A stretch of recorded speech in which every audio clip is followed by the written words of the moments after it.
Bien, pues gracias a todo el mundo y bienvenidos a este último día. Espero que todavía tengan energía para avanzar en este último día de debates y tenemos este panel increíble de profesionales, pero creo que después de 3 días ha quedado bastante claro que el hidrógeno es crítico para la descarbonización de la Unión Europea y también para garantizar nuestra independencia energética.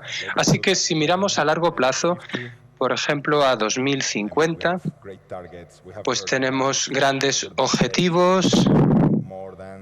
Es decir, hoy en día no consumiremos más de 300.000 toneladas de hidrógeno verde para 2005 y también tendremos transportes como transatlánticos capaces de transportar ese hidrógeno. Bueno, pero tenemos una visión más cercana, que es la de 2030, que está ahí al lado. No quedan 10 años o 15 años, sino que llega en 6 años, está muy cerca de nosotros. Así que si nos fijamos en la regulación europea, en 2030 deberíamos ser capaces de consumir 32,5% de nuestro consumo energético debería ser verde, así que la conclusión es bastante clara. Esto va a ocurrir en breve. Hasta ahora hemos ido mejorando y ahora necesitamos llevar lo que hemos ido haciendo hasta el siguiente nivel. Así que este es el objetivo del panel de hoy, es ser capaces de ahondar en lo que se requiere para conseguir este escalado y nos vamos a centrar en 3 cosas. Tenemos que fijarnos en las asociaciones, en la regulación y en la tecnología.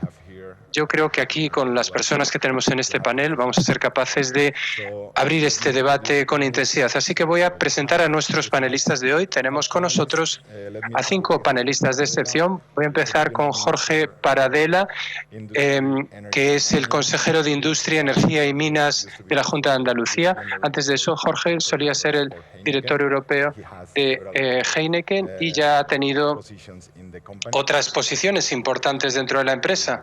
Así que ya tiene mucha experiencia en estos temas y creo que también pueden recordar que era el director general del Comité Ejecutivo del Fútbol Club Sevilla.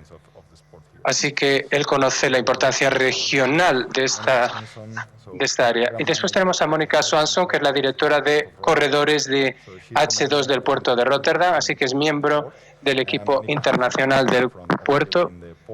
Ella ha estado en el frente del desarrollo del propio puerto de Rotterdam en los últimos años. También tenemos a Ignacio Álvarez Osorio, director general de AP Huelva. Él es un ingeniero y ha estado trabajando desde 1993 y actualmente tiene ese puesto de director general de la Autoridad Portuaria de Huelva. Y también tenemos aquí con nosotros a Ana Quellas, directora general de hidrógeno para EDP Renewables. Y por último, tenemos a Manuel Cuen, que es el vicepresidente de Sistemas de Energía Sostenibles de Siemens Energy. Bien, Manuel es un ingeniero también y desde febrero de 2022 ha sido responsable de la gestión y desarrollo de soluciones sostenibles, de sistemas energéticos sostenibles para Siemens Energy. Así que muchísimas gracias a los 5 por estar aquí con nosotros y ahora querría empezar este debate con una mención, 3 cosas. La primera es, vamos a hablar de la regulación. Quiero ver sus visiones sobre este asunto. Es decir, creo que ya hemos hablado que hay nuevas regulaciones que van a implementarse y es como lo de el palo y la zanahoria. Entonces, ¿qué va antes? Ya hemos visto nuevas iniciativas que han sido lanzadas y puede ser interesante conseguir sus visiones sobre cómo las regulaciones están ayudando a la industria a avanzar y qué más deberíamos hacer. Creo que, Jorge, usted a lo mejor podría empezar o con Ignacio, por ejemplo, como reguladores. ¿Cómo están ayudando en todo esto? Sí, hola y buenos días a todo el mundo. Bienvenidos a esta lluviosa Huelva, en este tercer día del Congreso Nacional del Hidrógeno Verde. Como ya saben, la lluvia es una bendición en esta región, en esta zona del país, porque estamos viviendo una sequía bastante severa durante varios años en una parte de Europa que ya tenía escasez de agua. Así que la lluvia es una bendición. Creo que no vamos a ver a nadie que se queje de la lluvia hoy en Huelva, incluso si se esperarían otro tipo de tiempo para su visita. Bueno, pues yo creo que todos estamos de acuerdo en que la regulación es importante, por supuesto, y todos esperamos o querríamos ver un marco claro desde Bruselas para sus Estados miembros y de los Estados miembros a las regiones. Eso es lo que esperamos tener. Habíamos debatido hace unos minutos qué pasa con el banco de hidrógeno verde, qué pasa con esta opción, cómo funcionará, ¿es suficientemente ambiciosa? ¿Qué pasa sobre los permisos? ¿Acaso se simplificará? Se simplificará la expedición de permisos, pero lo que podemos hacer como gobiernos regionales en este campo es, primero, compartir mucha proactividad, es decir, en nuestras interacciones con los potenciales inversores, por supuesto, presentando los recursos naturales, la ubicación geográfica, infraestructuras, experiencias y conocimientos técnicos de la región de Andalucía, como los parques industriales, refinerías, pero también esta idea de tener unos costes de la energía que son sostenibles para ellos. Bueno, yo creo que esto es algo que no tiene que ver con la regulación, pero en la que invertimos mucho tiempo. Y después la regulación tiene dos cosas que deberíamos mencionar. Hemos elaborado una guía práctica, como unas directrices prácticas, sobre cómo avanzar o hacer posible proyectos de hidrógeno verde o moléculas verdes en Andalucía. Y aquí hemos publicado esto, lo hemos anunciado en Huelva hace 2 días. La segunda cosa sobre la regulación es que estamos también elaborando esos procesos de permisos relacionados con este proyecto a través de unidades de aceleración de proyectos. Así que se considera que son proyectos estratégicos para la región y, por tanto, pues consiguen un gestor de proyectos para cada uno de ellos. Es un punto de contacto para todos los permisos relacionados con dicho proyecto. Y de esa forma, pues, reducimos ese proceso de expedición de permisos en un 50%, y en algunos casos incluso en 2/3, incluso si tenemos toda una serie de regulaciones o legislación que cada vez es más restrictiva. Así que eso es lo que estamos haciendo en el campo de la regulación desde el punto de vista del gobierno regional, pero hay mucho más que se podría seguir haciendo además de esto para ganar en esta partida. Bien, pues creo que tenemos que empezar con algunos de los puntos que ya hemos visto en los últimos, que hemos debatido también en los últimos días. Y creo que estamos apuntando en la dirección adecuada. Bien, pues creo que ya hemos presentado el primer punto, que es la regulación, y ahora me gustaría pasar al segundo, que es la tecnología. Y perdona si te miro a ti, pero me gustaría entender cómo vemos la tecnología. ¿Acaso estamos listos para ese lanzamiento tecnológico? ¿Qué necesitamos para que se materialice? Sí, pues gracias por tu pregunta. Pues creo que necesitamos distinguir 2 aspectos. Por un lado, disponibilidad y escalabilidad de la tecnología y la madurez también. Y a medida que avanzamos, a través de la economía del hidrógeno para que se asiente. Es interesante como cada 6 meses hay un cambio de opinión. Si me hubieras preguntado hace un año y hablásemos de la escasez de materias primas, pues en un momento estábamos muy preocupados con algunas de las empresas auxiliares. Así que ahora lo tenemos un poco controlado, pero ahora el foco se pone en otra parte. Creo que hoy en día, o en los próximos los próximos 2 meses, el foco está puesto en tener buenas conexiones y también en tener esa capacidad extra de electrolizadores y también del entorno regulatorio que llegan desde directivas europeas a las normativas nacionales, a locales, a los proyectos.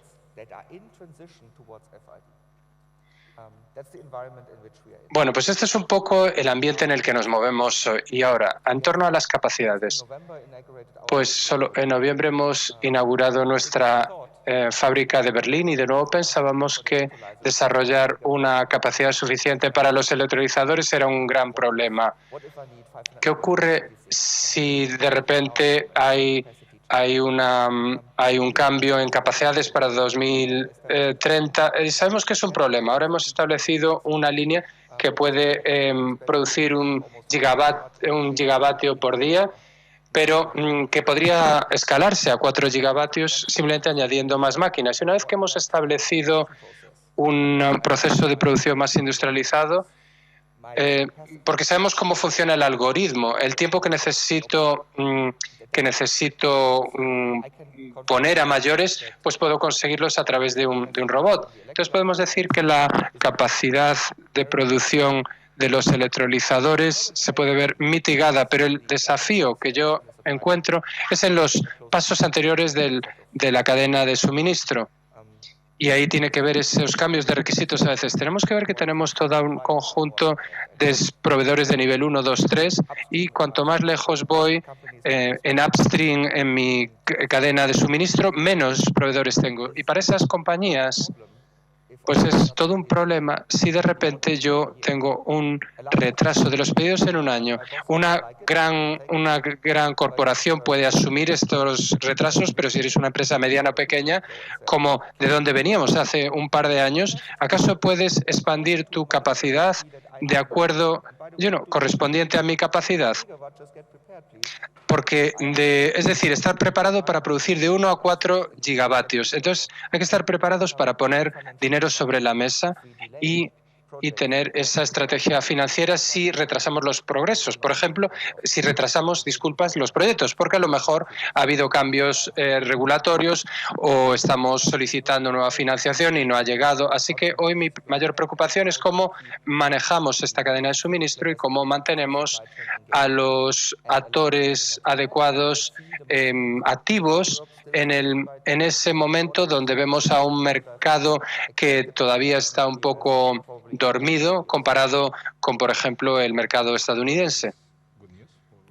Bien, pues son buenas noticias porque estamos aquí, así que en términos de capacidad yo creo que puede haber algunas preocupaciones que podemos abordar ya mismo aquí. Sí, pues voy a pasar al tercer punto. Hemos hablado de asociaciones, parcerías, colaboraciones.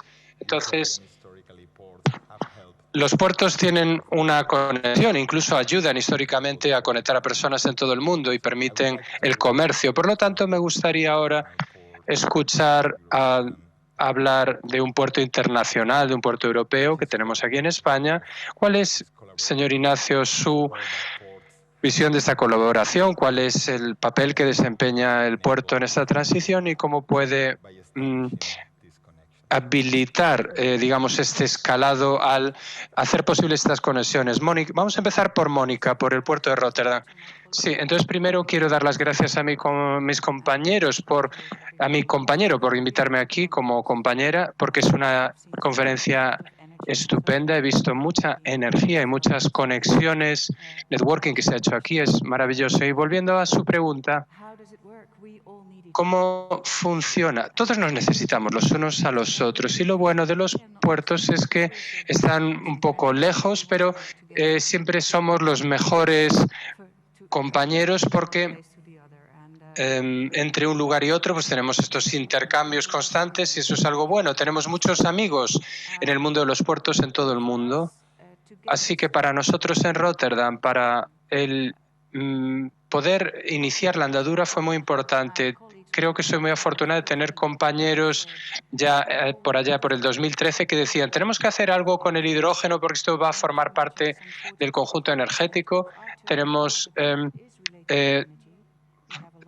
que un 40-50% de la actividad del puerto relacionada con la energía y que llega o que sale o entra de Rotterdam y no estábamos preparados. Entonces, sí, esto puede ser un gran riesgo, pero también tenemos que tener la suerte de que alguien inicie esta discusión, este debate, con suficiente anticipación. Nosotros nos vemos como una empresa de desarrollo de puertos, no solo como un puerto en sí. El puerto, podemos decir, es un término técnico, pero podemos decir que hay cientos de compañías que operan en nuestro puerto, en nuestras terminales. Tenemos que estar seguros de que estamos preparados para que lo que subyace a ellos también es capaz de evolucionar, de cambiar con ellos. Y hay muchos cambios que están pasando al mismo tiempo, es decir, cambios que afectan a toda la cadena de suministro.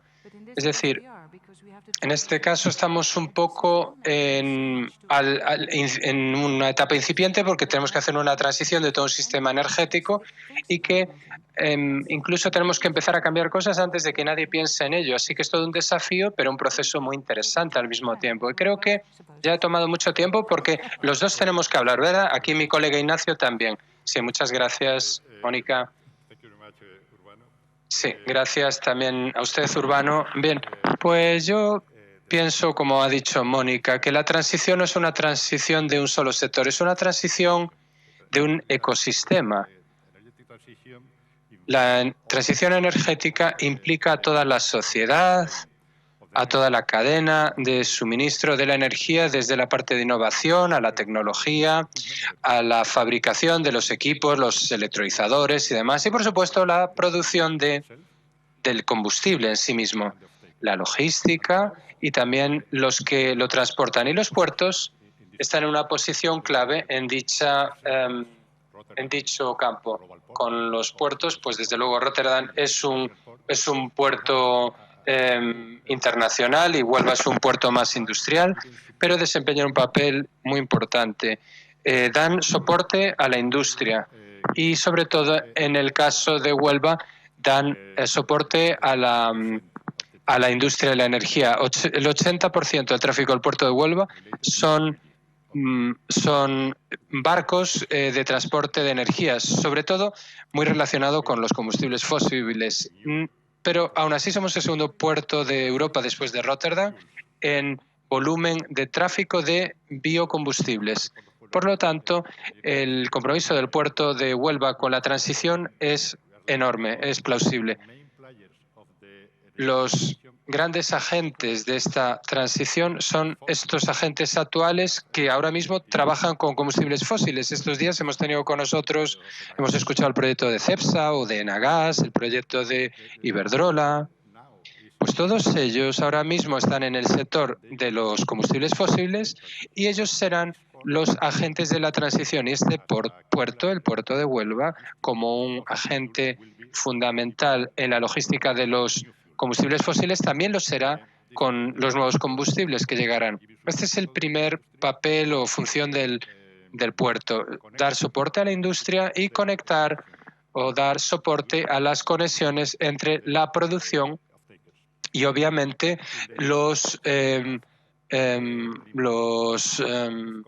este puerto tiene un número importante de empresas que son las que reciben o compran energía.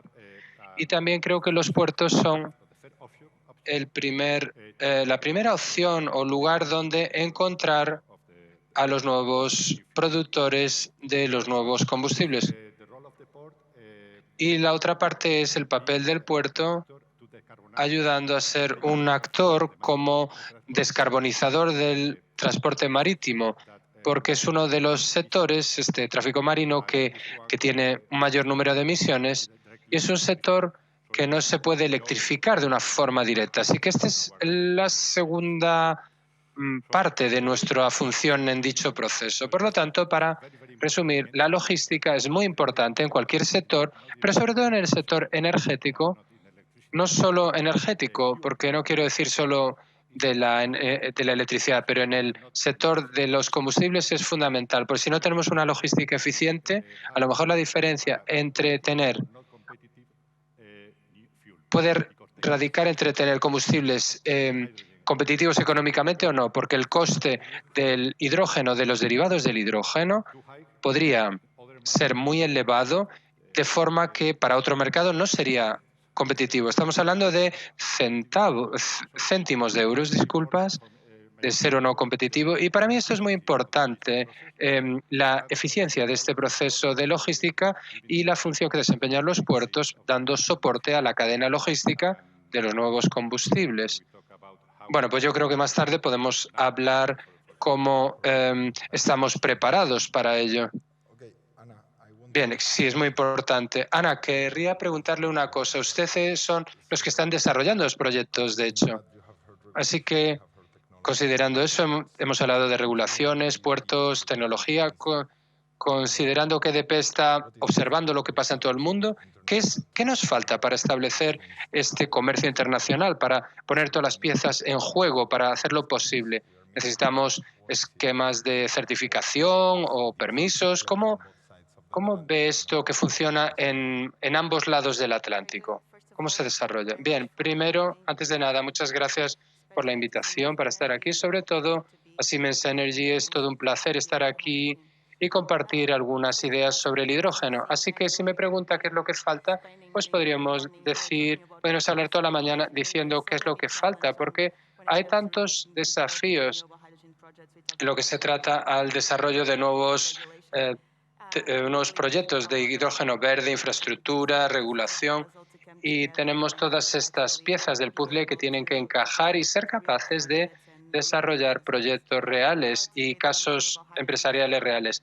El caso con el hidrógeno verde es que todos reconocemos que se necesita para la descarbonización y por eso estamos todos aquí, pero hoy el hidrógeno renovable no tiene una cuota importante dentro del conjunto energético, no es competitivo, está muy lejos de ser competitivo con las otras alternativas que hay. Así que tenemos que reconocer que hay un fallo de parte del mercado. Es más un fallo del mercado más que de tecnología. Por lo tanto, yo creo que tenemos que empezar con las políticas. Necesitamos tener objetivos políticos y, de hecho, tenemos unos objetivos políticos muy ambiciosos, pero después las herramientas y los decisores políticos tienen que desarrollar los instrumentos para que esos objetivos son alcanzables o lo sean. Así que si me pregunta cuáles son los desafíos de este comercio internacional, es decir, además de la tecnología, todavía hay mucha incertidumbre sobre cómo vamos a hacer esto o sobrepasar esos factores, cómo hay esos vectores energéticos y los derivados y sus moléculas. Entonces, además, hay muchos desafíos a la hora de armonizar los estándares y el lenguaje. Cuando hablamos de hidrógeno renovable, su interpretación y la mía pueden no ser las mismas, pero si queremos intercambiar hidrógeno, tenemos que estar seguros de estar de acuerdo en dicha definición, tener un entendimiento mutuo de qué es ese hidrógeno renovable en Estados Unidos, en Sudamérica, en Europa, para poder intercambiar, comercializar con el mismo producto. Estamos lejos de llegar a la misma definición del producto.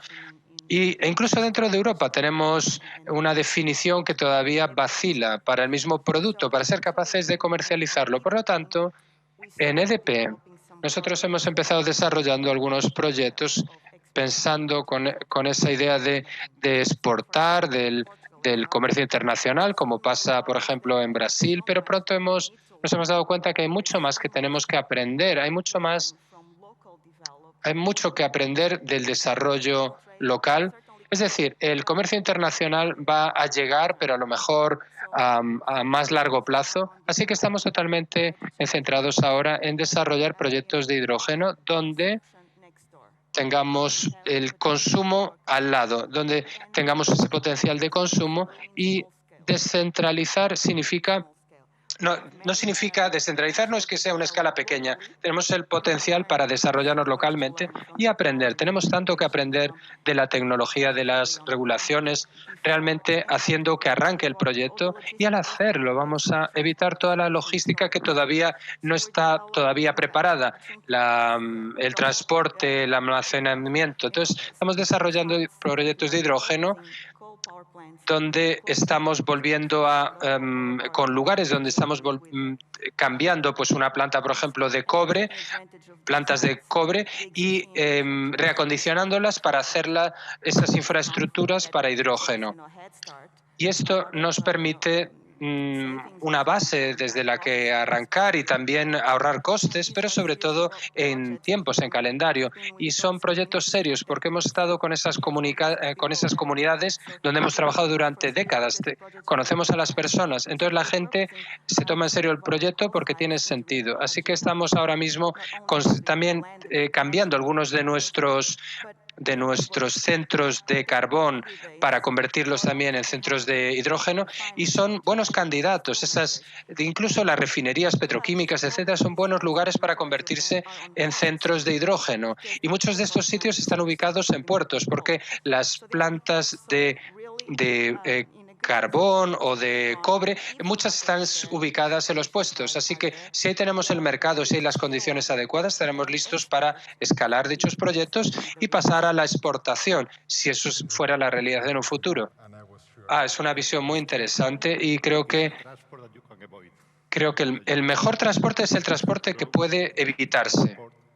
Así que si usted está en el puerto y los intermediarios o los compradores están en el puerto, pues ya no necesita habilitar el transporte. Yo creo que ese es el transporte más eficiente que se puede tener. Así que estoy totalmente de acuerdo. Bien, si no le importa, yo también estoy de acuerdo con esa visión, y puede sonar raro porque vemos el mundo desde una perspectiva de donde si hubiera un surplus de volúmenes, pero también hay muchos proyectos anunciados por todo el mundo, pero también hay muchos proyectos que a lo mejor no se van a realizar porque están esperando para arrancar, sobre todo esos que tienen que están pensados para la exportación, porque el mercado no está preparado para ello. Hay un fallo en el mercado, es un mercado que tenemos que desarrollar nosotros. A lo mejor fallo no es la palabra, pero no está preparado el mercado. Y una de las cosas que nos estamos fijando para los buenos proyectos, para conectar con ellos, es: ¿tienen acaso un primer comprador de energía intermediario local para realmente hacerlo posible? Así que es una combinación de cosas. También estamos poniendo la vista en esos proyectos a largo plazo que pueden escalarse y que van a ser muy necesarios.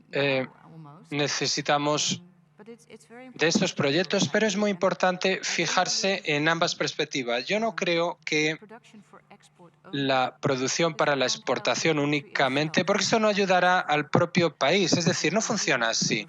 Es una forma rara de pensar. No podemos tomar. Tiene que ser algo más sólido, mejor encuadrado. Estoy totalmente de acuerdo. Manuel, Jorge, ¿ustedes hablar? Creo que ese es un aspecto muy importante.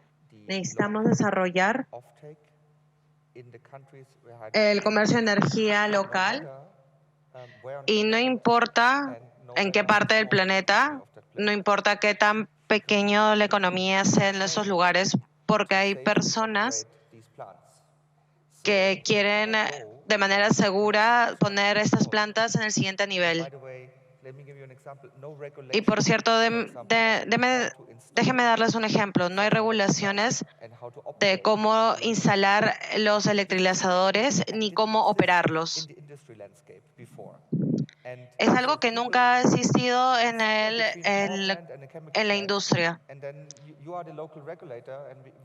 Entonces, eres un regulador donde tienes regulaciones regulaciones de la refinería, tienes regulaciones de la industria y están combinando ambos solamente para dárnoslos a nosotros. Y eso luego se traduce en los costos y luego hacemos todo muy caro. Y eso es algo naturalmente naturalmente va a pasar y no podemos evitar que pase. Así que necesitamos tener proyectos pequeños en muchos lugares, de modo que la comunidad local pueda poner eso en el sistema, que no necesariamente sabemos cómo va a suceder y cómo vamos a comercializar esto a las personas, cómo vamos a comercializar esto al mercado.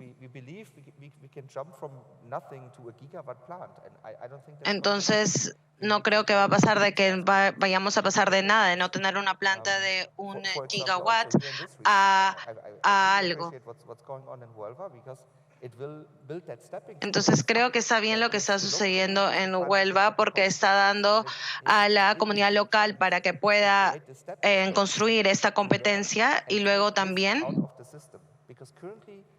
en quitar ese riesgo del sistema, porque sinceramente sí estamos generando muchos riesgos en el sistema de las plantas. Y ahí es lo que Ana dice, la competitividad. Las personas quieren probar nuevas tecnologías, por supuesto.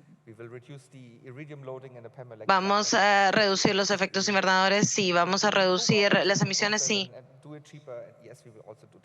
Sí, también vamos a hacerlo más barato, sí, también vamos a hacer eso. Pero todo esto va a ser fácilmente compensado por todo esto.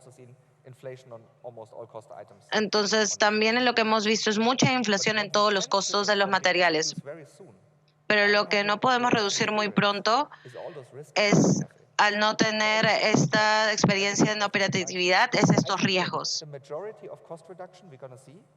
Entonces yo creo que la gran mayoría en costos de producción van a ser eso de lo que hemos estado hablando ahora mismo. Gracias por la introducción. Creo que eso era todo lo que queríamos.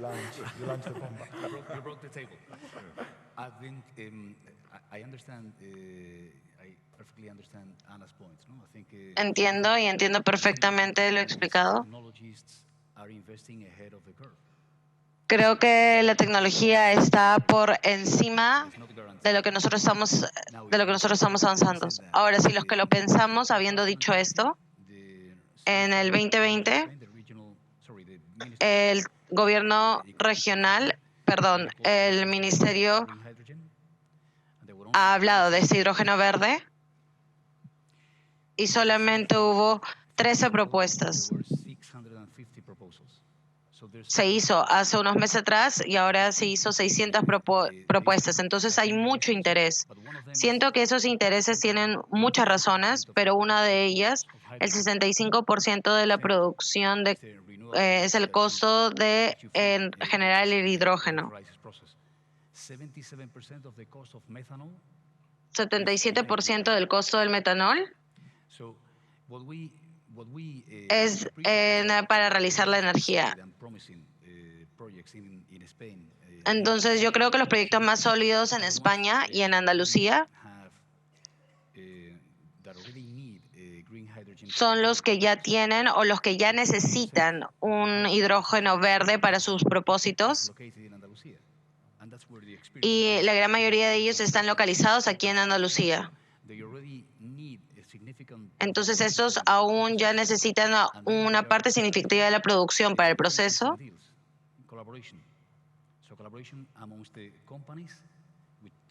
Entonces necesitamos colaboraciones de las compañías tradicionales o compañías en diferentes sectores para poder establecer un nivel aceptable de comercio.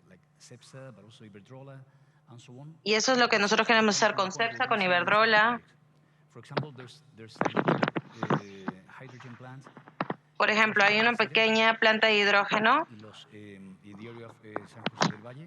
en el área de San José del Valle que ya está corriendo, que ya es de 19 megawatts y ya tiene sus clientes. Y eso va a ser una curva de aprendizaje. Entonces tenemos que estar pendientes de la competitividad. pero nosotros realmente vemos que hay un interés real. De repente, tal vez porque Andalucía tiene el 50% más de radiación solar que Europa Central y del Norte, y 50% más que el promedio de España. Entonces eso te puede dar a cierta ventaja cuando hablamos del costo de energía. Entonces no tenemos que ponernos locos, sabemos que hay muchas cosas que hacer y aún tenemos un largo camino que recorrer para venir a este tema en esta industria, pero nosotros tenemos esperanzas de que todos esos intereses van a canalizarse hacia la producción. Particularmente cuando tengamos estas regulaciones y las colaboraciones no solamente entre compañías, sino también entre regiones y puertos.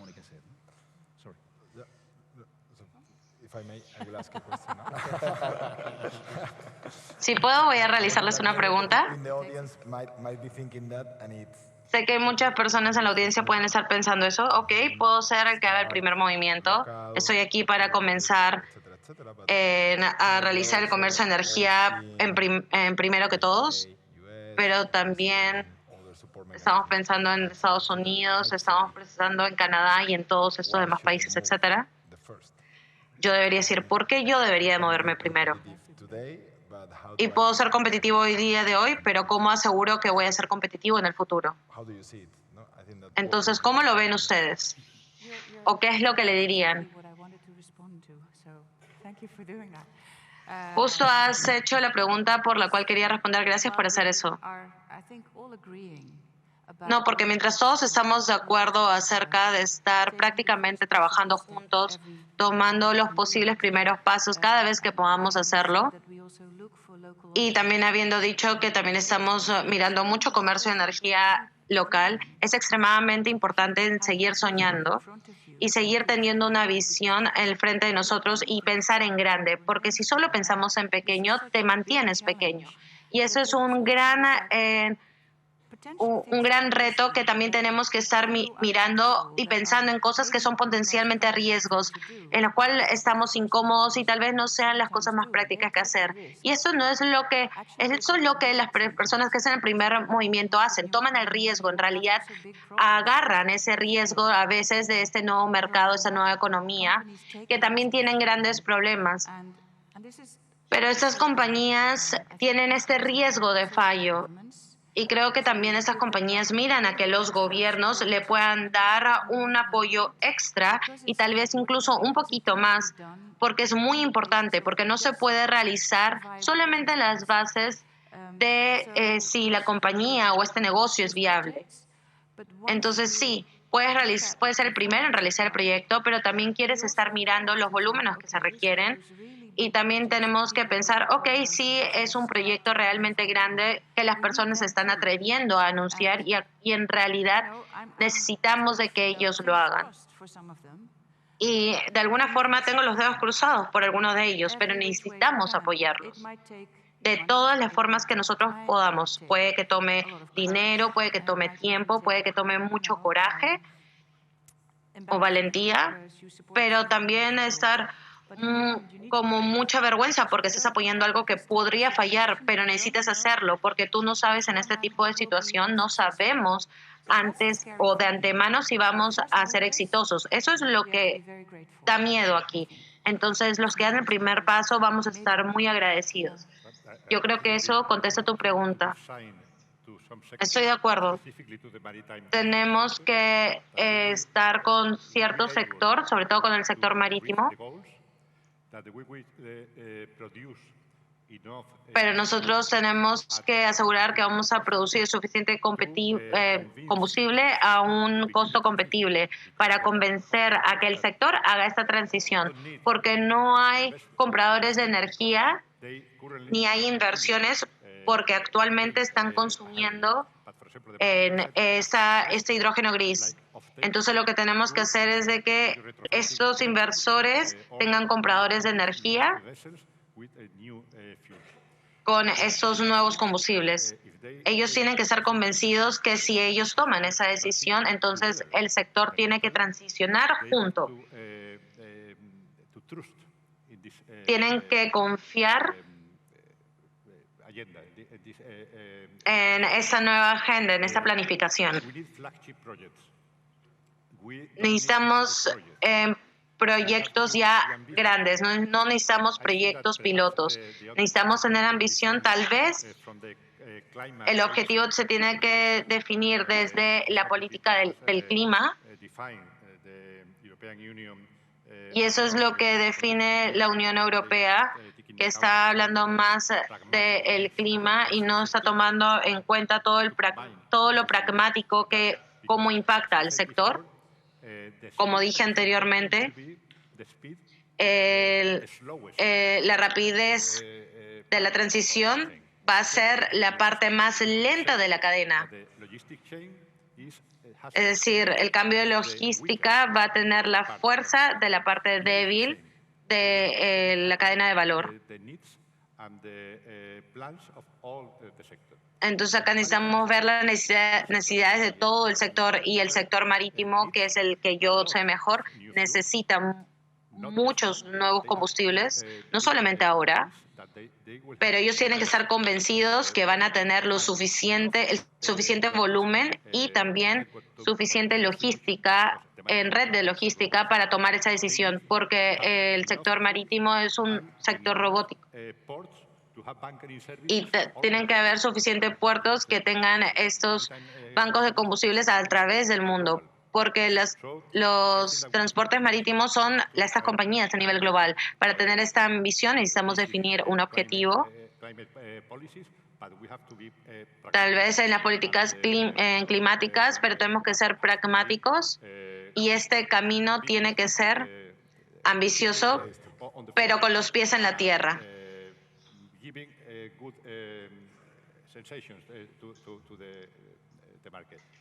Y darle una buena seguridad al mercado. La confianza de esto es básico para los inversores y también para los consumidores.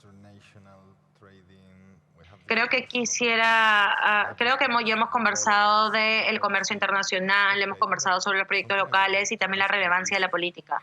Entonces, Jorge, quisiera preguntarte, ¿qué tan relevante usted ve que la industria va a asegurar una independencia energética en Europa y también va a desarrollar una tecnología en Europa, en España local? Obviamente queremos que eso sea global y un mercado global, pero creo que tenemos algunos aprendizajes, tal vez algunos grandes o duros aprendizajes que realizar acerca de esa dependencia. Entonces, básicamente desde el gobierno de Andalucía vemos a toda la región. Lo que vemos es que hemos tenido una oportunidad porque se quieren industrializar en estas nuevas energías limpias o verdes y quieren ser más autónomos como en áreas más estratégicas. Entonces, creemos que Andalucía puede tener aquí un papel principal. Si nosotros hablamos de energías renovables, por ejemplo, tenemos otras 22 que están en proceso de gigawatts. Entonces, lo que nosotros queremos es realizar esto para hacer dos cosas diferentes. Uno, estamos obsesionados por llegar al valor añadido mayor en el proceso. Entonces, no solamente tenemos que tener esa capacidad de almacenamiento, eso está bien, también queremos tener un valor añadido. Y eso es de que se realiza aquí en Andalucía. La gran mayoría se puede realizar aquí en Andalucía. Podemos hablar de los controles energéticos, podemos hablar, tal vez no estamos hablando de los paneles solares en este momento del tiempo, pero queremos tener el máximo cadena de valor aquí en Andalucía. Lo otro, queremos en energía verde a un costo competitivo para que este sea como el corazón de la industria y que sea aquí en Andalucía. Entonces vemos la energía, como estaba diciendo, como una inversión industrial con un factor local, que es a lo que nosotros estamos apuntando. Entonces tenemos una política industrial que tiene 19 cadenas de valor que están apuntando a diferentes sectores y todos ellos tienen recursos significativos cuando hablamos de apoyar las inversiones aquí en Andalucía. Y si nosotros hablamos de hidrógeno verde, así como nuestro presidente ha anunciado en la inauguración, tenemos 17 millones de euros para hacer la iniciativa en la industria alrededor de la industria del hidrógeno verde. Entonces nosotros no solamente queremos que faciliten rápidamente los proyectos y nuevamente el problema es que sean compañías competitivas, pero en paralelo lo que queremos hacer es inversiones en tanques de producción y realizar una planta o 2 plantas que van a estar operando en Sevilla y al menos va a haber una más. Entonces esto es nuestra línea. No queremos solamente un volumen de capacidad, sino queremos que eso sea fundamental para un factor en cambio en el valor de la cadena. Ok, y ahora Manuel, quisiera tener tu opinión acerca de un tema similar. Nosotros estamos hablando de la independencia energética, pero también estamos hablando de la independencia tecnológica. Y sabemos que Europa va a poder tener una producción aquí. Que eso se puede recostar en ciertos elementos, pero no totalmente en la tecnología. Pero ¿cómo tú ves desde tu punto de vista, desde un foco europeo? Y esa es una de las preguntas fundamentales. Y algo que nosotros discutimos o conversamos bastante.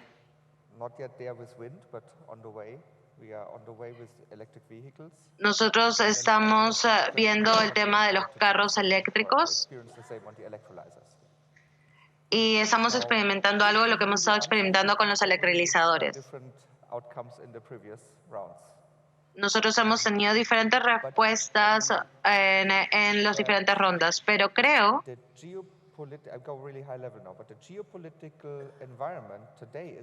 el ambiente geopolítico no es el mismo que hace 5, 10 o 15 años atrás.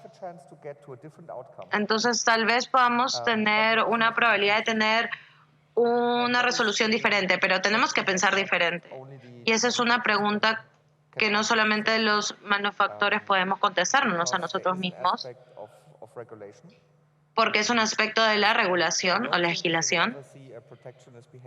Yo no creo que vamos a ver una protección, un comportamiento de protección en Europa.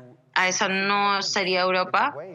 Entonces tenemos que estar pensando en cosas similares para que de alguna forma podamos resonar con la moral de Europa, porque de otra forma entonces no sería Europa. Y ese es más o menos el dilema. Veo a Estados Unidos, por ejemplo, que están muy claros acerca del IRA, de las reglas. Hace unas pocas semanas tuve una conversación y entendí nuevamente cuáles son estas leyes con los paneles solares, cómo están trabajando en Estados Unidos. Entonces mi siguiente pregunta sería, ¿por qué no hacer lo mismo aquí con los electrolizadores? Entonces creo que Estados Unidos ya tiene un mecanismo de que ya ha sido probado actualmente, que es más o menos efectivo. Entonces creo que la respuesta en Europa sería encontrar o que estén abiertos un poquito a ese espacio de solución. Yo no creo que Europa sea excluido de estos manufactores que son de fuera o de equipamientos de manufactores de fuera para Europa pueda tener una base. Entonces hay que crear una transparencia y tener personas que ejecuten decisiones, porque al final nosotros decimos necesitamos políticos, necesitamos de que hagan su trabajo aquí en Europa y digo, ok, eso es fantástico, pero necesitamos al menos ser transparentes en qué proyectos vamos a estar subvencionando y tener mejores suministros que vengan. Y eso va a ser una conciencia entre todo ello. Pero yo creo que hay un aspecto local y regional que también encuentro muy interesante y creo que la pregunta podría producir electrolizadores en mi región, en mi país, y creo que todos están pensando, sí, sí podríamos, pero luego tengo 20 compañías alrededor de que no están utilizados y eso va a ser bastante costoso y no creo que lo vayan a comprar más. Entonces tengo que llamar un poquito a la razón acerca de los electrolizadores que especialmente aún no tenemos. Entonces no digo que no sea un no o un nunca, pero tenemos que tener el tiempo correcto. Mientras nosotros vamos progresando, una vez que el volumen venga, entonces eso sería una buena razón para descentralizar la producción en ese momento. Entonces no veo desde una perspectiva de cadena de suministros, una perspectiva de costos y más importante, especialmente desde una perspectiva de calidad. Aún estamos hablando de mucha tecnología que queremos implementar. Una red o una cadena de red de 15 compañías en algún lado toma muchos años para haber empujado toda esta transformación del sistema solar y reducir esta huella de carbono masivamente en los últimos años. Pero mientras nosotros hagamos estos ciclos de innovación bastante rápidos, nosotros vamos a tender a centralizar la producción y esa es la parte crítica para implementar más rápido el cambio. Y creo que es fundamental verdaderamente en poder tener estas barreras de condiciones. Bueno, ya hemos hablado de regulaciones, de objetivos, cómo se han colocado y los reguladores están preguntando para muchos proyectos para poder producir 4 millones de toneladas de hidrógeno verde en 6 años o estamos estableciendo una serie de restricciones. Digamos, ¿cómo ven esto? ¿Ven estos objetivos como algo alcanzable? ¿Ven esto desde el punto de vista de desarrolladores de proyectos? ¿Ve algo viable? A pesar de las barreras, ¿estamos teniendo los incentivos adecuados para conseguir llegar o escalar los planes para poder realizar esas ambiciones que hemos definido globalmente todos? ¿O acaso estamos desviando de ello y nos vamos a perder en el camino? Pues no creo que nos desviemos, creo que estamos siguiendo en el mismo camino, no creo que haya desviación, pero claramente esos objetivos que se han marcado son muy ambiciosos, extremadamente, y a veces incluso pienso que nos estamos arriesgando nuestra credibilidad porque estamos duplicando nuestros objetivos para 2030 cuando los objetivos iniciales ya eran ambiciosos, así que no sé cómo vamos a conseguir entregarlos a corto plazo. Y también estamos tratando que solemos tender a hacer sobreestimaciones a corto plazo y infraestimaciones a largo plazo. Así que a lo mejor ahora estamos en una sobreestimación. La realidad sobre el terreno es que las decisiones se están retrasando. Si me preguntan hace un par de años o el año pasado dónde estaría hoy, pues yo creo que estaría en un estadio mucho más avanzado del que estoy. Y esto es en gran medida porque hay incertidumbre y hay alguna información que falta y hay riesgos que no manejo y no puedo hacer esas decisiones finales de inversión sin tener esa claridad sobre dichos aspectos. Y también esto también viene de las regulaciones o de las políticas, sobre todo esas herramientas de financiación. Desde nuestra perspectiva, nosotros estamos haciendo todo lo que está en nuestra mano para estar listos para entregar los proyectos, lo que significa desde el aspecto técnico, pues tenemos ya los proyectos bastante avanzados, con toda esa ingeniería en su lugar, con todos los permisos medioambientales, toda la infraestructura lista. Así que realmente estamos en ese punto para muchos de nuestros proyectos. Entonces, ¿por qué no?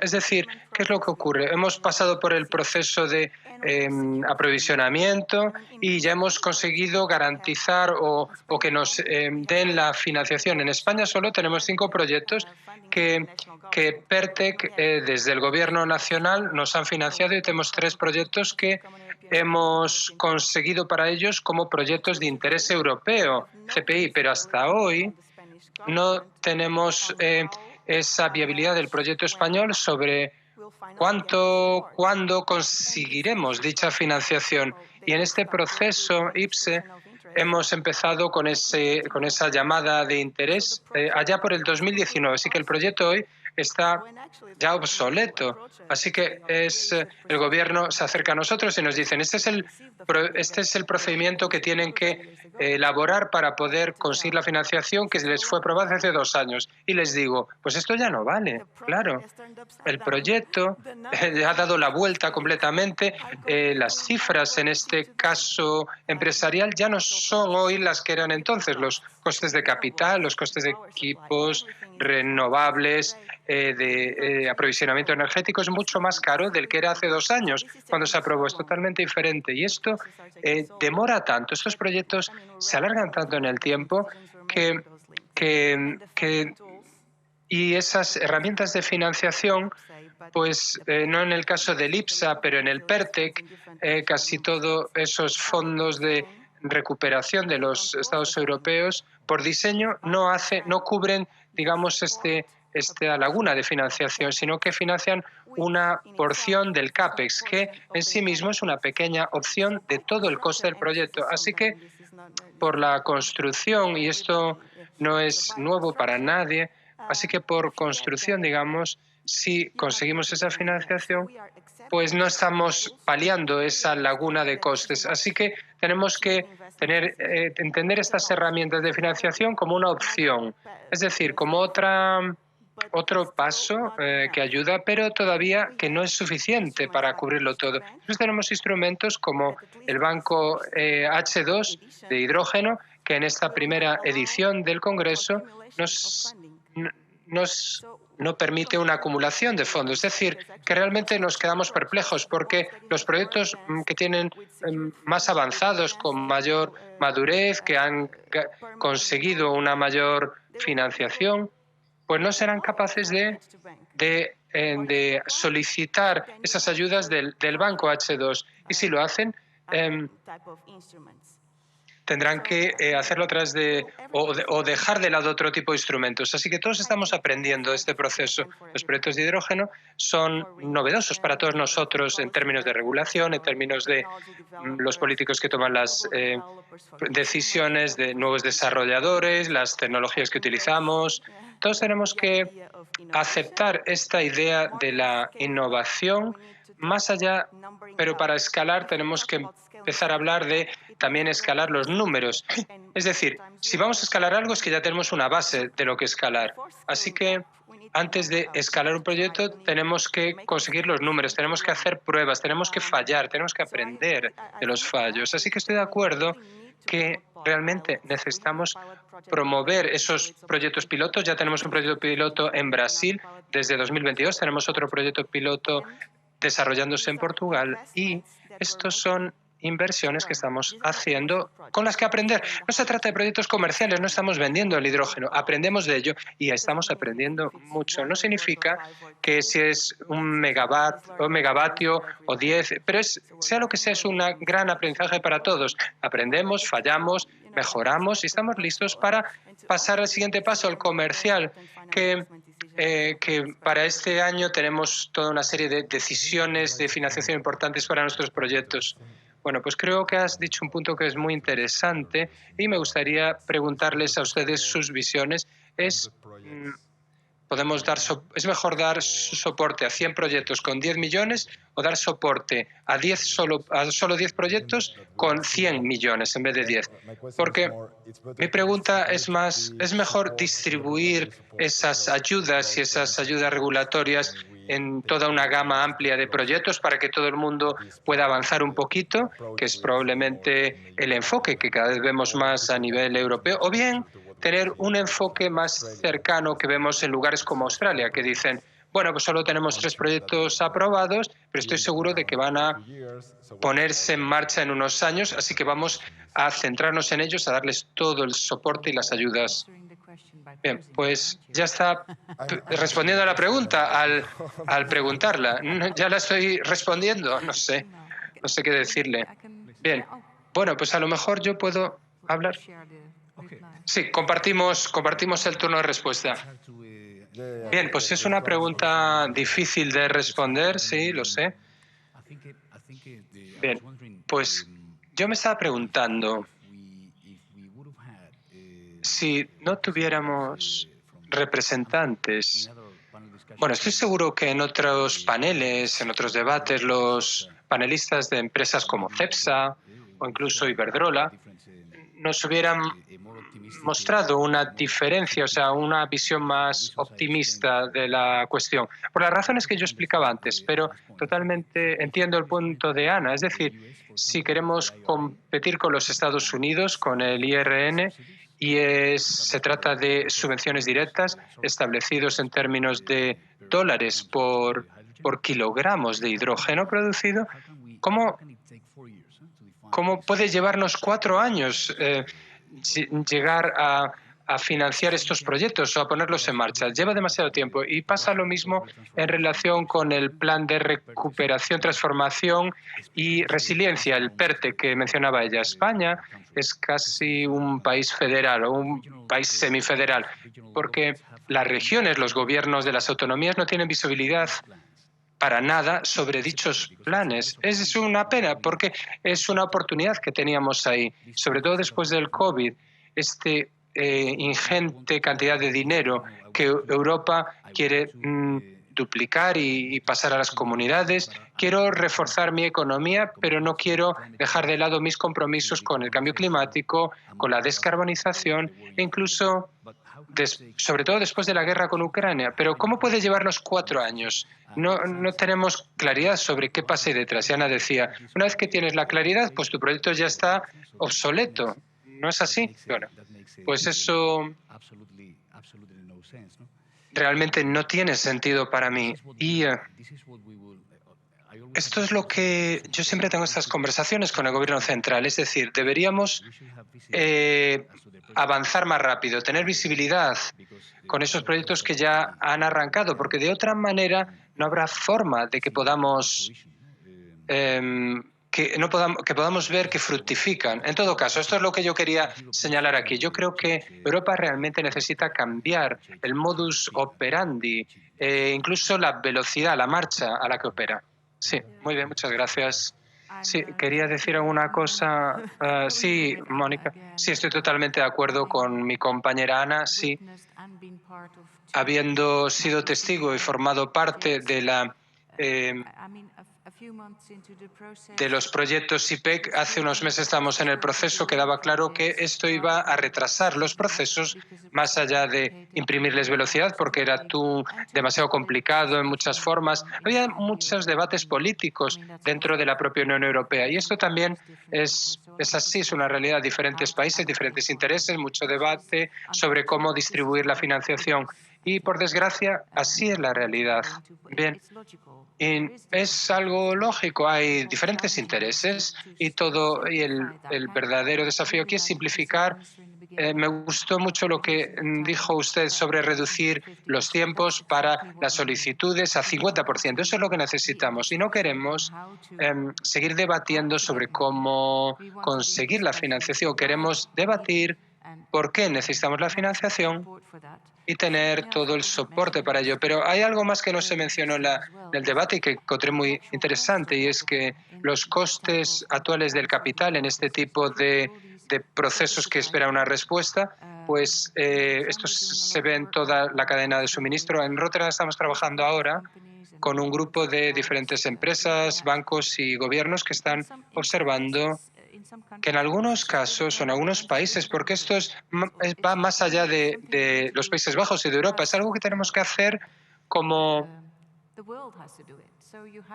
que tenemos que hacer en todo el mundo. Es decir, tenemos que estar abiertos para no competir, sino para ver cómo no ponernos la zancadilla los unos a los otros. No hay competición o competencia aquí, porque hay espacio en el mercado para todos, pero en ese mercado el coste de capital es mucho más elevado que muchos países europeos. En esos países ellos podrían tener grandes recursos renovables gigantescos que nosotros necesitaremos en un momento dado.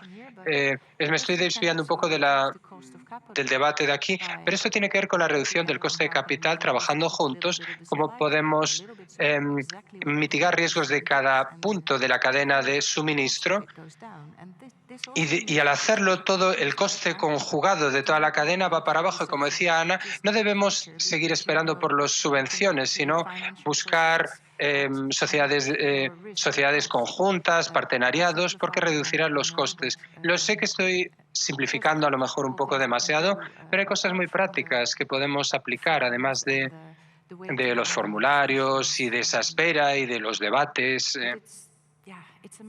Bien, pero tiene que ver con poner las cosas sobre la mesa y tener una visión un poco holística con las diferentes partes que participan y sus diferentes intereses y intentar mitigar las cosas que no les van bien, ya sea ese soporte de los gobiernos o un elemento de la cadena de logística o la no disponibilidad de embarcaciones. Tenemos que saber estas cosas. Ana, usted mencionó las diferentes piezas del puzzle porque es tan complejo y todo está en continuo movimiento. Así que sin complicar las cosas tenemos que garantizar que podemos ver todo el panorama y después el foco en los electrolizadores. Sí, es importante, pero también hay otra forma de generar hidrógeno.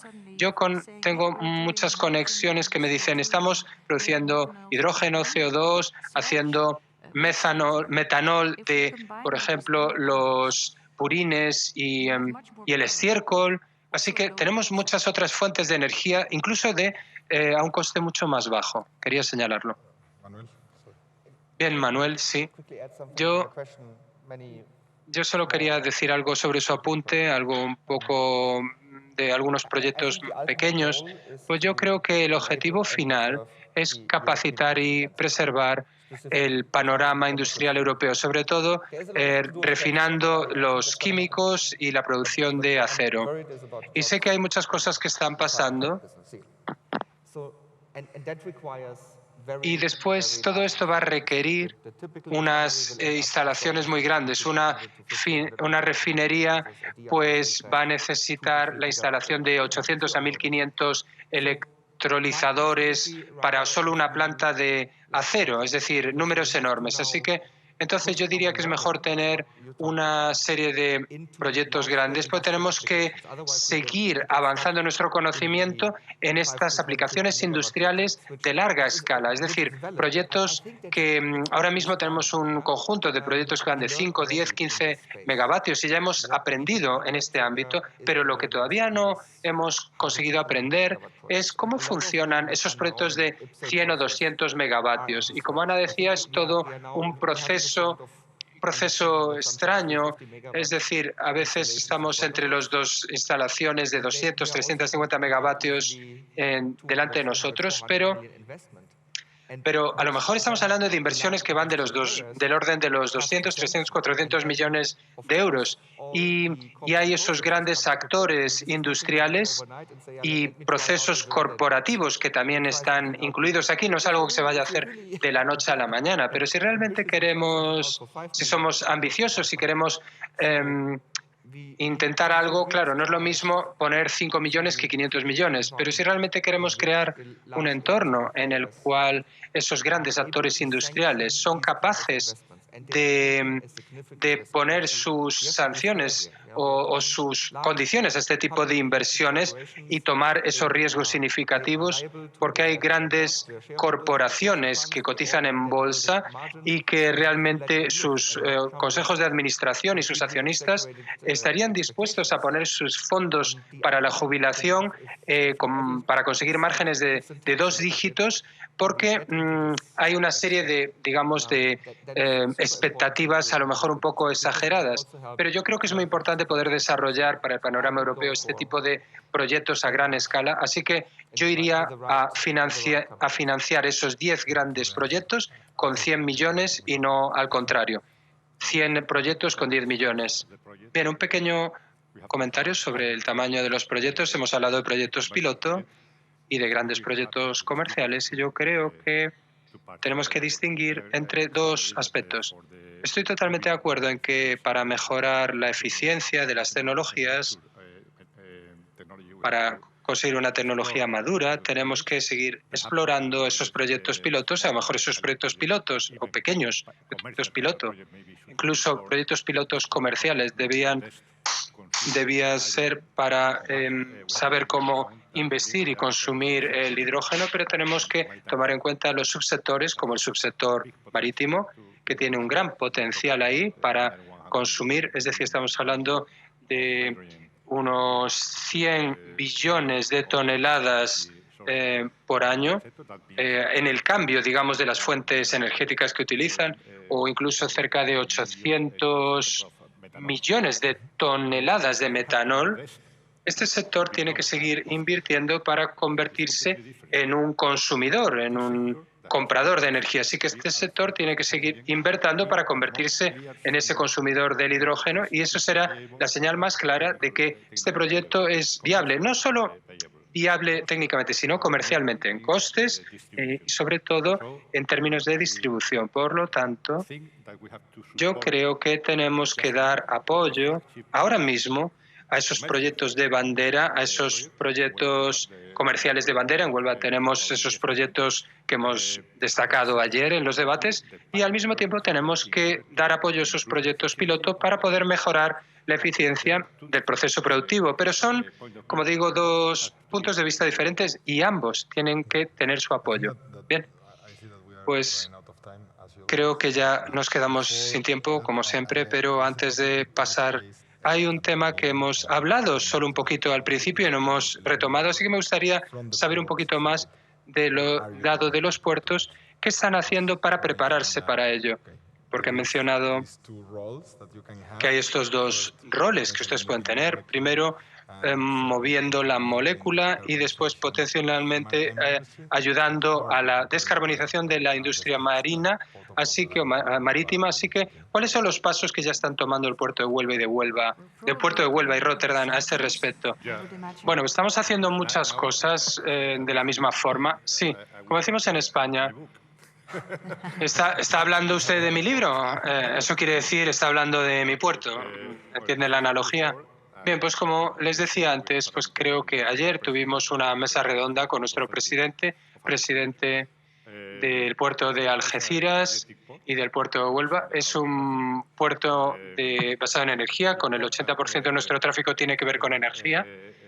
También es importante empresas que están produciendo esos combustibles tradicionales, fósiles, que están ubicadas dentro del puerto o muy cerca de nuestro puerto, y la transición energética para nosotros es un objetivo porque estamos convencidos, porque el negocio del puerto se basa en dicho sector. Así que recientemente hemos aprobado nuestro nuevo plan estratégico que va de aquí a 2030. Nuestra primera línea estratégica o objetivo estratégico será tener una posición líder en el desarrollo de los nuevos combustibles, básicamente hidrógeno, gas renovable, biocombustibles de segunda generación y demás. Entonces, aquí estamos planificando una hoja de ruta invirtiendo para proporcionar unas infraestructuras básicas y espacio de terreno para estos nuevos proyectos, colaborando con las concesiones de nuestros clientes, mejorando las infraestructuras de los puertos para que se convierta en un centro, no solo para producir y exportar dichos combustibles, sino también para proveer búnkers, no solo en Huelva, sino, por ejemplo, en el estrecho de Gibraltar, en la bahía de Algeciras y en todas las áreas que rodean Huelva, hablando de la colaboración entre el puerto de Huelva y el puerto de Algeciras, aquí la tienen, y también ser un verdadero socio de la industria que está ubicado aquí para el desarrollo de dichos proyectos. Investiremos de aquí hasta el año 2030 unos 400.000 millones de euros, no en la industria, porque se trata de una inversión privada, pero proveer o proporcionar esas infraestructuras, esas instalaciones para facilitar el desarrollo industrial. Y también un tema muy importante que me gustaría subrayar aquí. Los nuevos combustibles, desde el punto de vista de la logística, son más productos químicos que productos energéticos en sí. La logística del e-metanol, del hidrógeno, del amoníaco, es una logística química, no es una logística de combustibles fósiles. El puerto de Huelva tiene una posición líder dentro de España en combustibles fósiles y en el transporte de químicos. Y ahora estamos preparados para dar soporte a cualquier tipo de tráfico de los nuevos combustibles. Y no necesitamos hacer adaptaciones. Trabajaremos para mejorar nuestra capacidad marítima, el número de terminales, porque probablemente durante los próximos 10-15 años tendremos que añadir al tráfico actual de combustibles fósiles el tráfico de los nuevos combustibles y a largo plazo habrá un proceso de reemplazo, sustitución y decrecerá ese tráfico de combustibles fósiles y lo sustituiremos con el de nuevos combustibles. Pero el mensaje es claro aquí, el puerto de Huelva y probablemente el puerto de Rotterdam también. Todo el puerto ahora mismo tiene ese tráfico de productos químicos.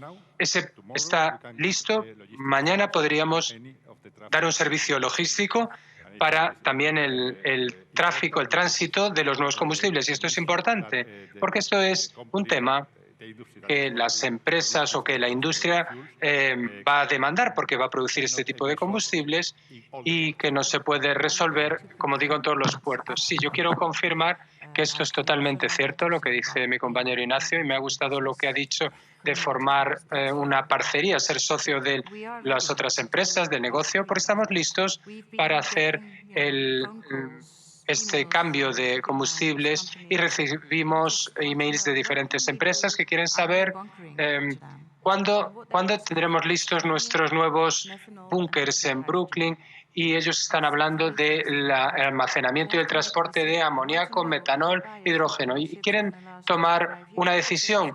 Quieren tomar la decisión si comprar un nuevo buque y que va a durar durante 25 años. Así que son grandes decisiones y están tomando ahora grandes decisiones y quieren nuestra seguridad si ellos realmente pueden llegar a nuestros puertos y de una forma segura y conseguir el servicio que necesitan de nosotros.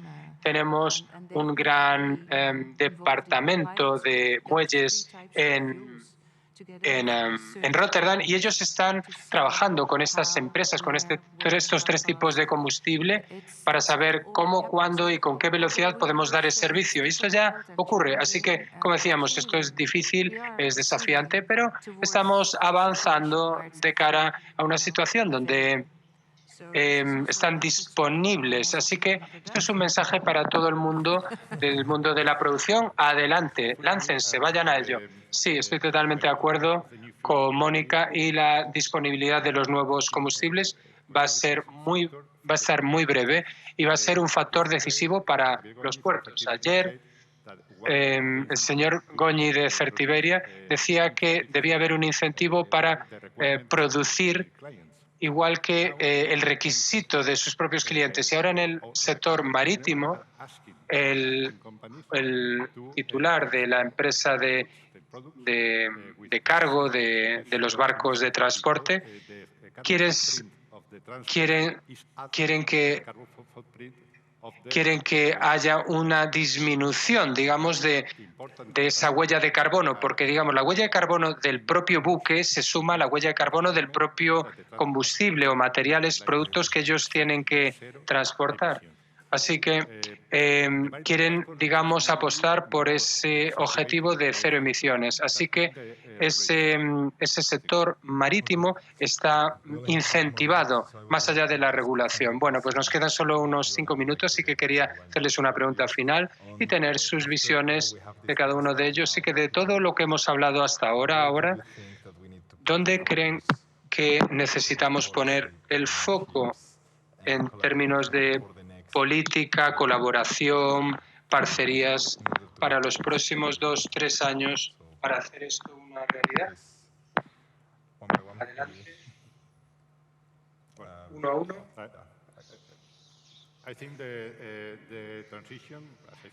Creo que la transición es la transición de todo el ecosistema. Entonces, la velocidad tiene que ser coordinada. En este tipo de proceso tenemos que poner los focos, tenemos que definir cuál es una ruta de mapa desde el punto de vista tecnológico. Desde un punto de vista pragmático, tenemos que detectar en cualquier proyecto dónde está lo siguiente y tenemos que poner las condiciones para cuál va a ser el siguiente. Esa va a ser la decisión final esa va a ser la decisión final para invertir y para poder decidir. En Huelva, por supuesto, tenemos algunos proyectos y que vamos a tomar las decisiones al final de 2024 o a principios de 2025. Y en esas decisiones hay unos temas regulatorios y también unas condiciones para poder invertir que tienen que ser claras. Y como dije anteriormente, creo que el camino es el correcto, pero la velocidad y la metodología tiene que ser más clara, tal vez. Pero creo que al final esas van a ser las decisiones para esos proyectos finales, para poder confiar en esta hoja de ruta. Y la legislación tal vez también tiene que estar, pero esta tiene que ser la misma para el futuro. Mónica. Creo que la palabra confianza es una palabra que probablemente es una de las características de la industria marítima, porque en los días antiguos usualmente se enviaba un barco a algún lado y no se sabía si iba a ser algo enriquecedor o algo que iba a estar al final del océano. La confianza es muy importante para poner dinero en algo, para ver que desaparezca más allá del horizonte o esperemos de que esto llegue de manera segura. Y en la industria marítima creo que ya se conoce la confianza.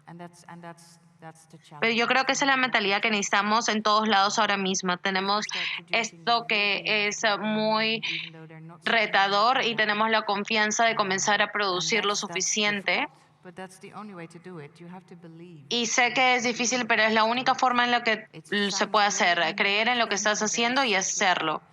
Sé que suena muy americano y muy simplificado, pero al final eso es algo que necesitamos crear desde cero, desde la creencia.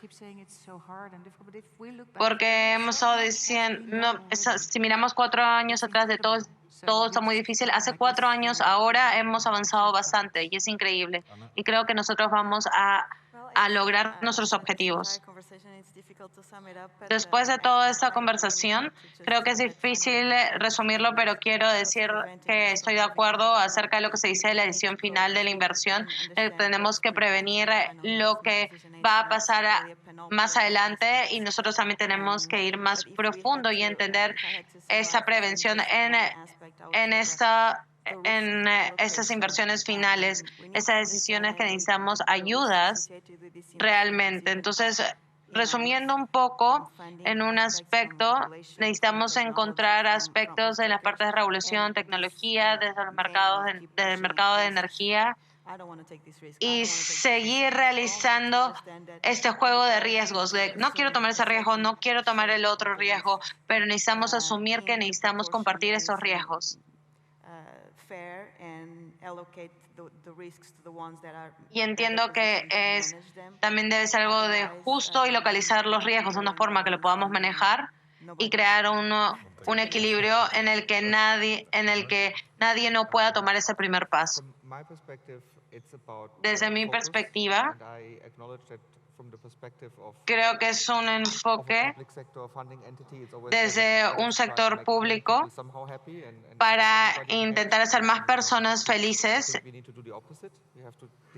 Creo que nosotros necesitamos hacerlo en lo opuesto. Si no tenemos, lo que tenemos que hacer es elegir para hacer a la gente felices.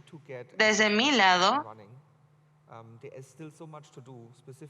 Hay aún muchas cosas que hay que hacer, como por ejemplo poder confiar. Y lo último que queremos ver es que hay un incidente en una planta grande y no va a importar cuál sea la industria ni quién lo haya construido. Entonces nosotros tenemos que asegurarnos de que podamos movilizar esos recursos para generar gradualmente todo esto, poner todo esto gradualmente bajo control. Y esto nos puede costar tal vez 2 años. Así que definitivamente tenemos que comenzar en poner plantas desde un aspecto del ambiente, un aspecto de la industria, de modo que podamos ser un caso real a donde todos queramos ir. Primero quiero agradecer a Siemens Energy por organizar todo esto y también con todos mis compañeros que han estado hablando. Estoy seguro que toda la audiencia ha estado atenta como yo. Andalucía tiene una vista optimística.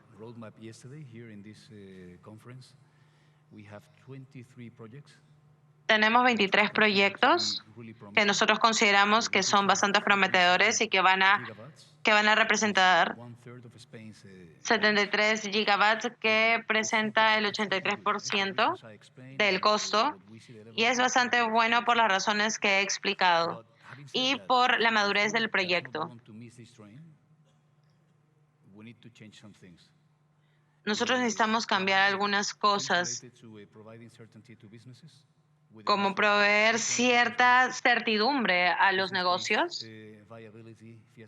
tener viabilidad en los casos de negocios, que esos son importantes. Creo que también debemos de asegurarnos que nosotros mantengamos un cambio de valor en Europa. Nosotros no queremos ver lo que pasó con los paneles solares nuevamente o con los electrolizadores y la luz, y creo que esa es nuestra área de prioridad. Entonces, lo que tenemos que hacer es entrenar personas, y eso lo que va a hacer es que 1.7 millones de empleos van a ser generados. Entonces, nosotros vemos proyectos y lo vemos muy claramente, y en Andalucía lo vemos de que hay un desbalance entre la demanda y la oferta. Entonces, realmente necesitamos entrenar personas de modo que se puedan dedicar en este trabajo a nivel regional y ministerio, para poder reducir esta probabilidad o este gap que hay entre todo ello.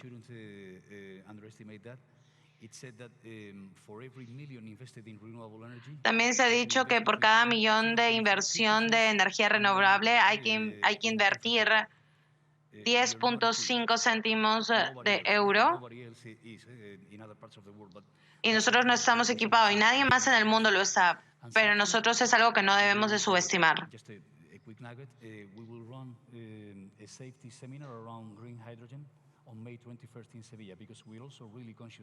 Entonces, nosotros también somos conscientes de que es algo que nosotros necesitamos construir y necesitamos realizar. Creo que voy a terminar diciendo, si pensamos en todos estos retos, la colaboración va a ser clave para resolver todos ellos. Entre administraciones, entre gobiernos, colaboraciones entre compañías, colaboraciones entre compañías que solían ser competidores, especialmente cuando ese reto es tan grande. Y sobre todo cuando lo fundamental es tener todo esto en los puertos. Muchas gracias. Menos mal de que el tiempo no está en contra de nosotros. Y aparte de todos los chistes, muchas gracias a todos ustedes, panelistas, por estar aquí, y a ustedes, la audiencia, por estar aquí también.